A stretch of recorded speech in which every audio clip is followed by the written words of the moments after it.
드신다는 얘기예요. 그 이유는 첫 번째 뭐겠습니까? 증상이 없거든요. 큰 불편을 느끼지 않는데 왜 내가 이 약을 사서 이 약을 먹어야 될까? 그거를 잘 이렇게 이해를 못 하시는 분이 많거든요. 그 중요성을. 그래서 잘 약을 안 드시고, 또 조절률이 이렇게 떨어지는 이유는 약을 드셔도 이게 잘 안 드신다는 얘기예요.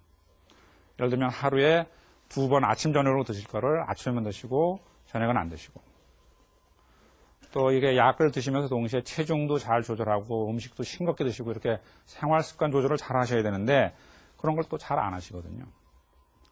그리고 이게 또 하루 이틀 먹는 약이 아니라 평생을 먹어야 되기 때문에 이게 이 수능도라고 할 거예요. 이런 것이 상당히 낮습니다. 그래서 조절률이 상당히 낮게 되죠. 그래서 이런 그 우리나라에서 이 고혈압을 조기에 발견하고 이거를 잘 치료하는 것이 뭐 굉장히 중요한 과제죠. 그러면 뭐 이게 고혈압 치료에 들어가는 그 비용이 우리나라 전체 보험 재정의 약 10%를 쓰거든요. 그러니까 이런 거를 더 예방을 하고 조기에 발견해서 잘 하면은 그 예산도 많이 줄어들 수 있는 거죠. 자, 그래서 지금까지 제가 이 고혈압을 어떻게 정의를 하고 또 얼마나 많으냐, 많지만은 치료를 잘 안 하고 있거나 또 치료를 해도 조절을 잘 안 하고 있다. 그래서 상당히 문제가 심각하다 이렇게 말씀을 드렸는데, 자, 그러면은 정말 이 혈압이 높아서 오는 이런 여러 가지 합병증들, 뇌혈관 질환이나 심장혈관 또는 신장 질환은 정말 어떤 관계가 있는가, 혈압의 정도와. 그래서 상당히 중요한 이유거든요.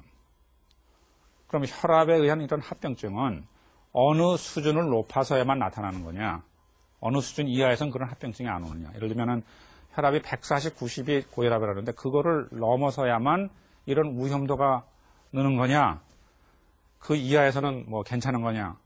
이것도 한번 우리가 짚고 넘어가야 되는데 그렇지가 않다는 얘기입니다.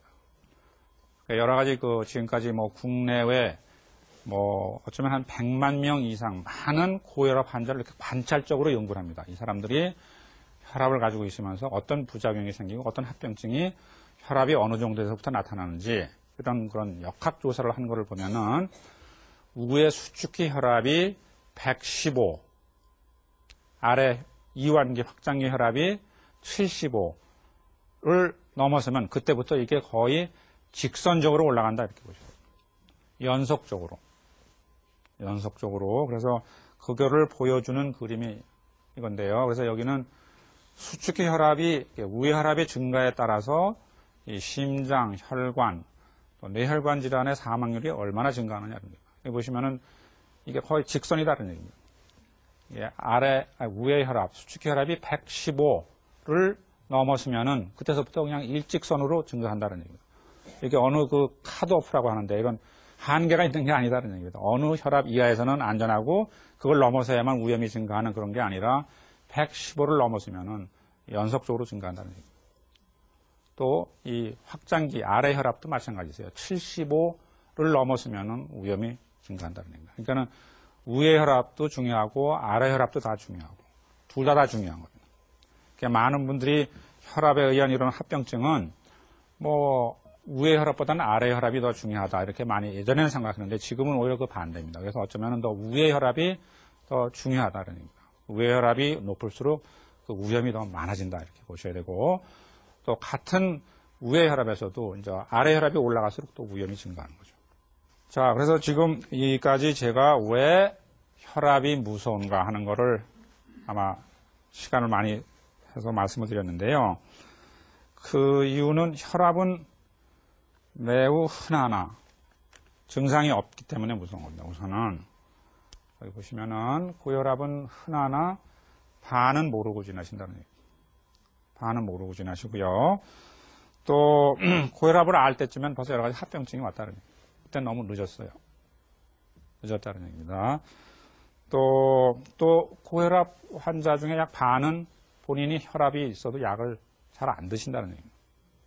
또 약 드시는 분들 중에 또 조절률이 떨어지고 그렇기 때문에 문제가 되고요. 그렇지만 또 합병증이 없는 고혈압은 대개 증상이 없거든요. 그래서 합병증이 있는 고혈압은 그 자체로 생명을 위협하고 또 치료가 좀 더 어려워진다 이렇게. 그래서 고혈압이 왜 무서운가? 그걸 제가 이제 말씀을 드렸고요. 자, 그러면은, 그 다음 제가 이제 아마 말씀드려야 될 게, 우선 고혈압이 있는지 혈압이 높을수록 위험이 증가한다고 제가 말씀드렸으니까 내 평상시에 혈압이 얼마인가를 아는 게 굉장히 중요하지 않겠습니까? 그래서 이런 고혈압을 진단하고 치료를 결정하고 하는 데 있어서는 혈압을 아주 정확하게 측정하는 게 굉장히 중요한 거죠. 혈압을 잘 재야 되는데, 그래서 혈압을 측정하는 건 여러분들이 잘 아시지만은 뭐 이런 여러 가지 뭐 혈압계 이런 게 이제 가장 좋은 게 이 수은 혈압계죠. 수은 혈압계가 가장 대표적인 거고, 뭐 이런 자동 전자식도 있고, 손목에 끼는 것도 있고, 손가락째 끼는 것도 있는데, 이런 것들은 별로 좋지가 않거든요. 그래서 정확하지가 않고 부정확하기 때문에 잘 쓰지 않는 게 좋고요. 가장 좋은 거는 이거입니다. 이 청진기를 대서 이 수은 혈압계로 혈압을 잘 재셔야 되는데, 이거는 집에서 하시기는 좀 어렵지 않습니까? 뭐 가족 중에 누가 뭐 의사분이 계시거나 간호사분이 있어서 재할 수도 있겠지만은 본인이 직접 재기는 상당히 어렵죠. 그래서 이제 병원에 오셔서 재는 경우가 많은데, 이런 혈압 측정 시에 몇 가지 주의할 게 꼭 있으세요. 그래서 이거를 제가 또 강조를 해야 되겠는데, 우선 혈압을 측정할 때 주의하셔야 할 거는 제일 먼저 이겁니다. 우선은 한 조용한 방에서 또는 조용한 환경에서 수분간 안정을 하시고 재야 됩니다. 안정을 하고 적어도 2번을 재셔야 돼요. 1분, 2분 간격으로 조용한 방에서 환경에서 약 몇 분 안정한 다음에 적어도 2번, 1분, 2분 간격으로. 그래야지 정확한 혈압이 나온다는 겁니다. 어떤 경우는 3번을 재야 되는 경우도 있어요. 그래서 그 평균을 내야 되거든요. 보통 보면은 처음 재면은 혈압이 좀 높으세요. 2번째 재면 조금 낮고 3번째 재면 또 비슷하고. 그래서 첫 번째 재는 혈압은 잘 안 쓰고 2번째, 3번째 혈압을 평균을 내서 그날의 혈압으로 재야 되거든요. 기록을 해야 된다는 얘기입니다. 근데 이런 것을 한 5분 정도 앉아서 한 후에 재야 된다는 얘기입니다. 그러니까 이제 많은 분들이 이렇게 외래에 이제 오시면은 좀 시간에 좀 쫓겨서 오시는 분이 있어요. 또 왔는데 주차할 데가 없어요. 그래서 차를 가지고 빙빙 돌다가 시간은 늦었는데 이제 헐레벌떡 뛰어오시는 분들이 있어요.